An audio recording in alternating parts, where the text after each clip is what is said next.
Amit. So let me start by asking a question. Did your parents ever dream for you to become something? Or take up a profession they like? Raise your hands. Come on. We live in India. In our society, parents aim to fulfill their dreams through children. My parents also had a dream. In fact, my entire family had a dream for me. The career I was supposed to take up was already decided the day I was born.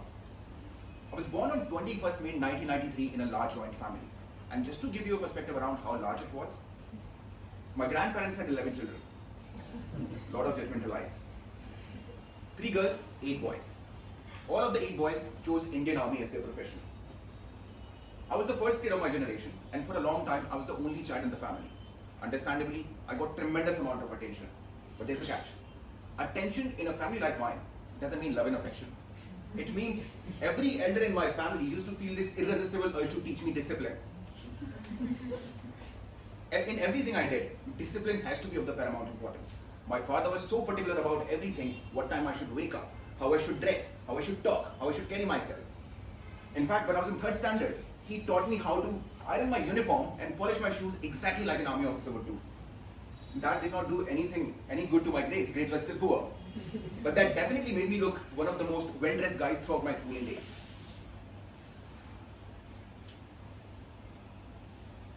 And they were not teaching me discipline for the sake of teaching it. They were basically grooming me to be a good soldier, so that I can get to the exam and get to the training, the rigorous training that the soldiers have to go through. But for me, it was like growing up in a military academy of your own. And just like somebody born in a family of businessmen rarely thinks of doing drastically different than business, I couldn't think of anything else. So it was sort of decided that I will join the army just like my uncles and father, and set an example for my generation, just like my father did for his generation. And the day finally comes. I qualified the Combined Defense Services exam and was called for the SFB from the Allahabad board, the toughest board in the country. So for those who don't know what SSB is a 5-day long evaluation process which is used by Army, Air Force and Navy to recruit their officers. And candidates have to go through various psychometric tests, physical tests and group activities. And the entire process is divided into 2 phases. First phase is the elimination round, where the board weeds out anybody who seems even distantly unfit to serve. And the second round, they would pick 1 or 2 guys out of the remaining lot who according to them are best suited to serve in the army. When I was through the first round, the second round started. There were some 30-40 odd guys remaining in the process, and we were living together in a huge dormitory. As the tests were being conducted, people started observing each other, and candidates naturally started speculating. And the burning question was, who will be the lucky one to wield the stars on his shoulder? And people started throwing names based on how they thought others performed. And every time somebody would call my name, I would feel this strange feeling go down my spine. It was not excitement of being close to achieving what I had planned all along, but it was fear. Fear of what I would do if I got selected. And the realization dawned upon me that the thing that I've been dreaming about my entire life was not my dream at all. It was merely a convenient step I was taking to stay within the walls of comfort zone that I built for myself, that my family had built for me. Comfort zone where I didn't have to go against the expectations of my friends and family. Luckily, I was not selected.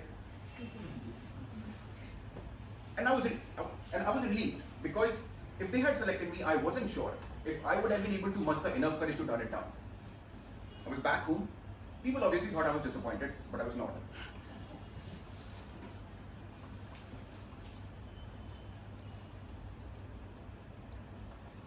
I could feel almost every known feeling to me in the moment, like fear.